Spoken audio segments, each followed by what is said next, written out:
আফদালুস সিয়ামি বা'দা রমাদান, রমজানের পরে সবচাইতে উত্তম হচ্ছে শাহরুল্লাহিল মুহাররম, মুহররম মাসের রোজা। সুবহানাল্লাহ।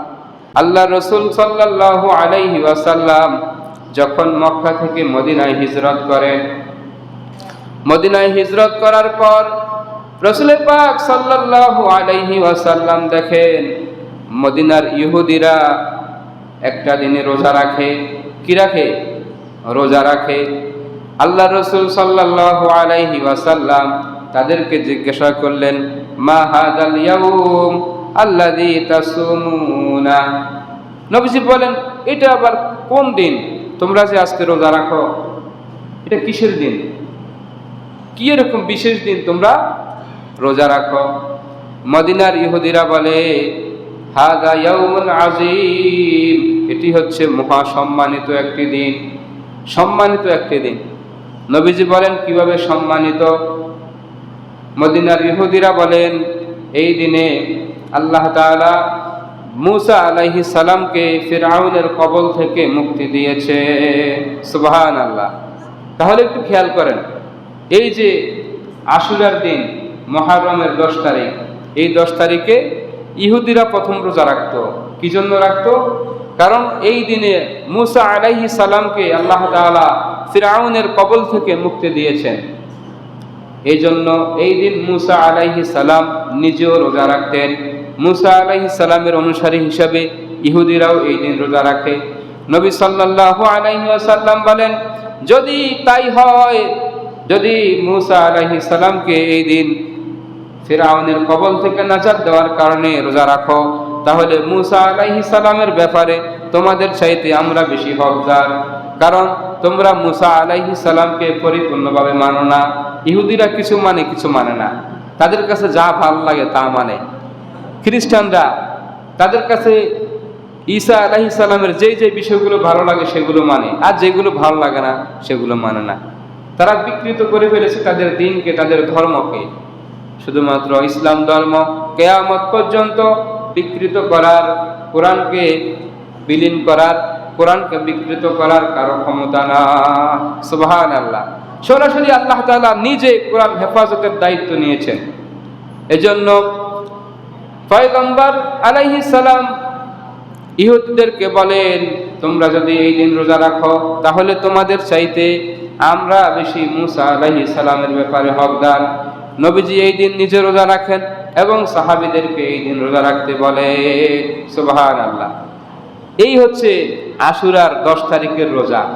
এখন এই রোজা আমরা কি জন্য রাখবো বলেন তো? শুকরিয়া আদায় করে। কি জন্য বলেন? শুকরিয়া আদায় করে।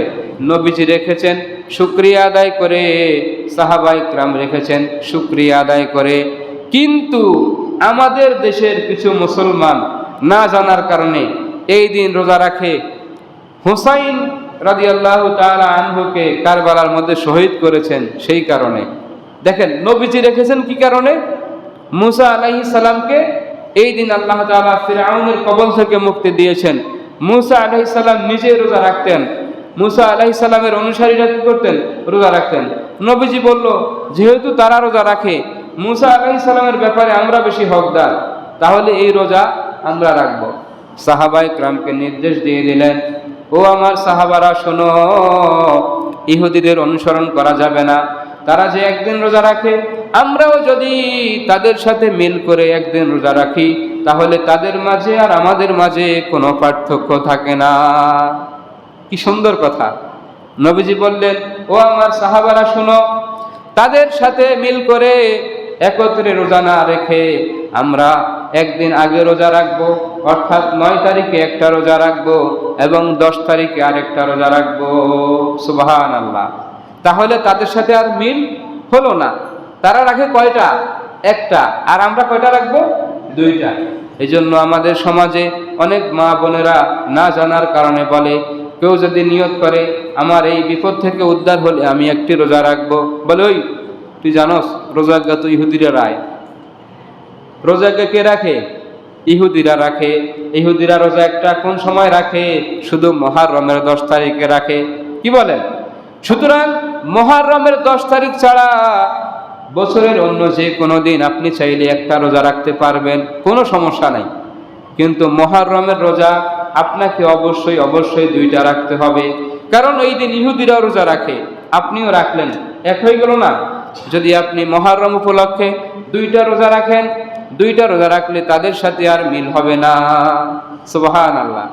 তাহলে রোজা কয়টা হবে? 2টা। আচ্ছা, আজকে হচ্ছে কয় তারিখ? 8 তারিখ। আজকে 8 তারিখ। যদি আপনারা রাখেন, আজকে রাত্রে সেহেরি খেয়ে আগামীকালকে 9 তারিখ, তারপরের দিন হচ্ছে 10 তারিখ, তাহলে কয়টা হলো? 2টা। এবার বলবেন যে হুজুর, রোজা রাখলে আমাদের লাভ কি হবে? কারণ আমরা তো লাভ ছাড়া কোনো কাজ করি না, দুনিয়ার লাইনে হোক আখিরাতের লাইনে হোক। আল্লাহ রাসূল সাল্লাল্লাহু আলাইহি ওয়াসাল্লাম বলেন, আফদালুস সিয়ামি বা'দা রমাদান, রমজানের পরে সবচাইতে উত্তম হচ্ছে শাহরুল্লাহিল মুহাররম, মুহররম মাসের রোজা। সুবহানাল্লাহ।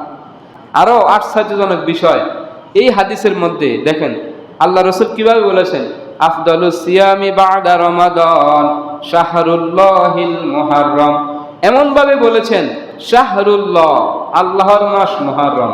বলেন সুবহানাল্লাহ। মুহররম মাসকে সম্মান দেখাতে গিয়ে নবীজি বলেন আল্লাহর মাস মুহররম। আচ্ছা, মাস সবগুলোই তো আল্লাহর, সবগুলোকে দিয়েছেন, বলেন আল্লাহ দিয়েছেন, কিন্তু স্পেশাল ভাবে মুহররম মাসের নাম বলে মুহররম মাসকে আরো সম্মানিত বুঝিয়েছেন। সুবহানাল্লাহ। এই হাদিসের বাকি অংশে আল্লাহ রাসূল সাল্লাল্লাহু আলাইহি ওয়াসাল্লাম বলেন, ও আফদালুস সালাতি বা'দাল ফারিদা, একটু খেয়াল করেন, এবং ফরজ সালাতের পরে সর্বোত্তম সালাত হচ্ছে সালাতুল লাইল, তাহাজ্জুদের নামাজ। ফরজ নামাজের পরে সবচাইতে দামি নামাজ কোনটা বলেন? তাহাজ্জুদের নামাজ।